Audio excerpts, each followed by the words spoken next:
When the Western media covers stories related to Korea, they usually mention the DMZ and Panmunjom, the truce village where the ceasefire agreement of the Korean War was signed in 1953. Last Friday, that relic from the Cold War became a place of peace when the leaders of the two Koreas met for a historic summit. This is not the first time Koreans witnessed their leaders sitting down for a bilateral meeting, but this time the hopes of the meeting were higher than before, as North Korea looked more forthcoming than in the past. The positive atmosphere of the meeting was especially noticeable when the two leaders sat down together at a table overlooking the grasslands and had a one-on-one, even without their closest confidants around them.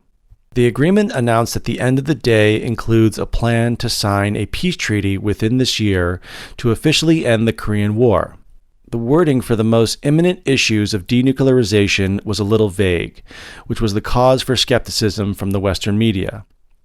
As there was no concrete plan on the issue related to nuclear weapons at the summit last Friday, the media asked, if nothing is resolved at the Trump-Kim summit, what will be the next step? According to the Korean media, Koreans are also aware of the situation, but remain optimistic overall that the issue will be resolved in May. If everything goes well, the definition of the Korean word Panmunjom may need to be changed. As it stands now, Panmunjom represents a worldwide feeling of war and confrontation. Soon it may be seen as a place of peace and cooperation. History was made when the North Korean leader crossed the border into South Korea territory last Friday. So when we say history was made, usually when the first time something major was happened. So it was the first time Kim Jong-un crossed into South Korea. That's history. For the first time in history, a North Korean leader has entered South Korean territory for peace talks.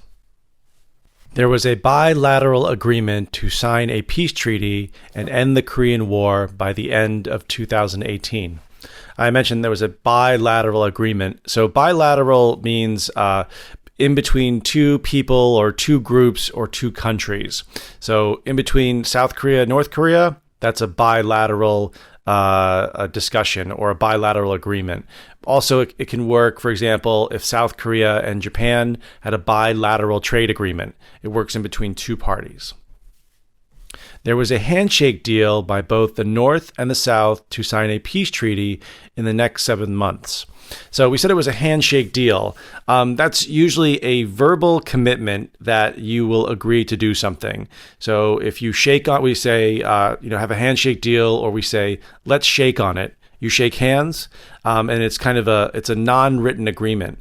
It's also a handshake deal, or to shake on it, a verbal agreement is supported in a court of law. So if you agree to do something and shake on it, then you break that agreement, you can be sued. The picture of the leaders from both countries sitting at the table on the elevated walkway was selected as the most symbolic by Koreans.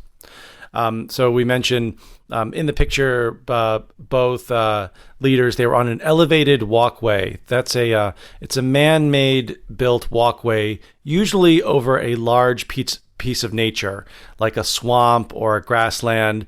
It's there so your feet don't get dirty, but also so you don't disturb nature. We call them elevated walkways. The private outdoor meeting on the walkway between President Moon and Kim sparked the most interest amongst Koreans. So spark the most interest, or to spark interest, it means to, when you see something very interesting, you're automatically attracted to it. So like a spark or a flame. So to spark your interest means you see something that's very attractive, or something that you like, or something that you are very interested in. To spark interest. The issue of denuclearization of the peninsula hangs in the balance at the upcoming negotiations between the U.S. and North Korea. So I said the issue of denuclearization of the peninsula hangs in the balance at the upcoming negotiations. So if something hangs in the balance, it means it's kind of in a very delicate situation. It can either go one way or the other way. It can either be good or in the bad. So it means something is kind of uncertain in the future. It hangs in the balance. of something like a negotiation. So if they agree to denuclearize, great. But if they don't, then what happens? So the issue kind of, we say, hangs in the balance. Next. South Korea's fate is tied to the meeting next month between the U.S. and North Korea. So South Korea's fate is tied to the meeting. So it's not physically tied, but it's kind of it's a metaphor for if you work for a company and your company does well, your fate is tied to that company. So if your company does well, you get to keep your job and you get a bigger bonus. But if your company does not do well, your fate is still tied to them. That means your bonus will not be as big. You might not get a bonus that year, or there might be layoffs. So it means when one person's future is attached to something else that can influence their decision or their life in the future. So South Korea's fate is tied to this meeting coming up. There was a positive atmosphere surrounding the recent summit. The criticism of the event was there was no official concrete measures to indicate denuclearization. So I said there was a positive atmosphere surrounding the event. When we say that, that means it looked like both leaders were getting along. There was lots of pageantry, meaning there was a great ceremony. Everyone seemed very happy, and the general consensus of the Korean population said the meeting was good. But then the second part, that there was no official concrete measures to indicate denuclearization. So concrete measures. So we use concrete as the noun is what you walk on the street.